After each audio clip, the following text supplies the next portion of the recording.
താമസി, ജയ്പുള്ളി പോലെയുള്ള നോവലുകളൊക്കെ മാതൃവാരികയിലൂടെ വായിച്ച് ആവേശം കൊണ്ടിടുന്ന ഓടിയെത്തിയവരാണ്. ആ കാര്യമൊക്കെ ഇവിടെ ഓർക്കാനുണ്ട്. അവിടെ ഉബൈദിന്റെ മണ്ണിൽ ഉബൈദിന്റെ അവതരിപ്പിക്കും. ഞാൻ അതുകൊണ്ട് കവിത കേൾക്കാൻ കാത്തിരിക്കുന്ന നിങ്ങളുടെയും ഇഷ്ടമംഗലമാണ്. എനിക്ക് തോന്നുന്നു ദിവാകരൻ ഒരു കവി എന്ന നിലയിൽ ദിവാകരനെ കാസർഗോഡുകാർ മനസ്സിലാക്കിയത് ഉബൈദ് എല്ലാ വർഷവും നടക്കുന്ന ഉബൈദ് അനുസ്മരണ പരിപാടിയിൽ കവി എന്ന പേരെടുത്തവരാണ് ഇവിടെ ഇരിക്കുന്നവരെല്ലാവരും. രാധാകൃഷ്ണൻ പെരുമ്പുഴയായാലും ദിവാകരൻ ചിതറിപ്പോയി വന്നാലും പോയിരുന്നാലും ഉബൈദ് അനുസ്മരണം എന്ന് വേണ്ടി ക്ഷണിക്കുകയാണ്.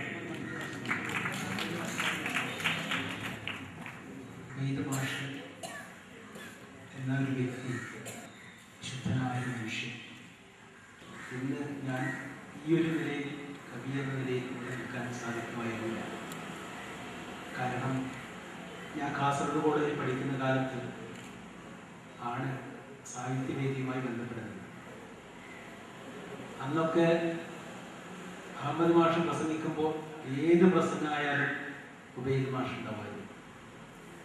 ഉബൈദ് മാഷ് തൊടാതെ അഹമ്മദ് മാഷ്ക്ക് ഒരു പ്രസംഗമില്ല. അപ്പോൾ നമ്മൾ അത്ഭുതപ്പെടും, ആരാണ് ഈ കവി? നേരിട്ട് കാണാൻ സാധിക്കാതിരുന്ന ഒരു വലിയ പ്രതിഭ.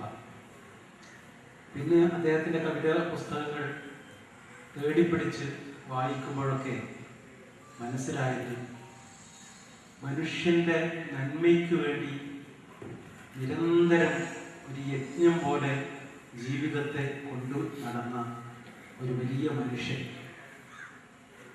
ഒരു പാലം പോലെ വർദ്ധിച്ച് കർണാടകത്തിനും മലയാളത്തിനും ഇടയിലൊരു പാലം. അവിടുത്തെ സംസ്കാരവും തമ്മിൽ ഒരു ബന്ധം, അറബി സംസ്കാരവും മലയാള സംസ്കാരവും തമ്മിലുള്ള ഒരു ബന്ധം, മതങ്ങളുടെ പാലം. അങ്ങനെ എന്തെല്ലാം തരത്തിലാണ് മനുഷ്യബന്ധത്തിൻ്റെ വിശുദ്ധി കാത്തു സൂക്ഷിച്ചത് ഉബൈദ് മാഷ് ഞാൻ അത്ഭുതപ്പെട്ടു പോയിട്ടുണ്ട്. ആയിടക്കാണ് ഇബ്രാഹിം ബേവിഞ്ചർ മാഷുടെ ഉബൈദിൻ്റെ കവിതാലോകം എന്ന് പറയുന്ന ഒരു പഠനം വായിക്കാൻ കിട്ടുന്നത് എന്ന് തോന്നി. ഞങ്ങളെല്ലാം മാഷെ കാണാൻ സാധിച്ചു.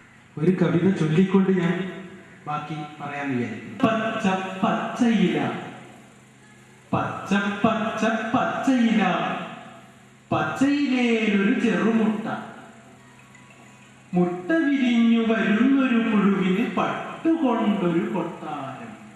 പച്ച പച്ച പച്ചയില, പച്ചയിലേലൊരു ചെറുമുട്ട, മുട്ട വിരിഞ്ഞു വരുന്നൊരു പുഴുവിന് പട്ടുകൊണ്ടൊരു കൊട്ടാരം. കൊട്ടാരത്തിൻ വാതിൽ തുറന്ന് വാലിലുയർന്നു പറക്കുന്നു, കൊട്ടാരത്തിൻ വാതിൽ തുറന്ന് വാലിലുയർന്നു പറക്കുന്നു, സ്വപ്നം തുന്നിയ കുപ്പായവുമായി ചിത്രപതംഗമിലൻ കവിത.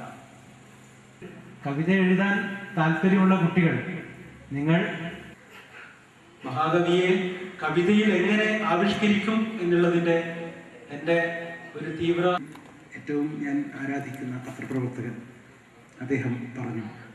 ഉബൈദ് മാഷ് അനുഭവപ്പെട്ടു എന്നതിൻ്റെ ഒരു തെളിവായി ഈ കവിത ചൊല്ലാം. വിശുദ്ധി പൂങ്കുയിൽ കാവ്യനാദമീ പ്രവാചകൻ നോക്കും പ്രവൃത്തിയും ആത്മാവിൻ സത്യയാനം എന്നതും പാണ്ഡിത്യഗർവിൽ വാദങ്ങൾ വാഴ്ചുരത്തി അണഞ്ഞതും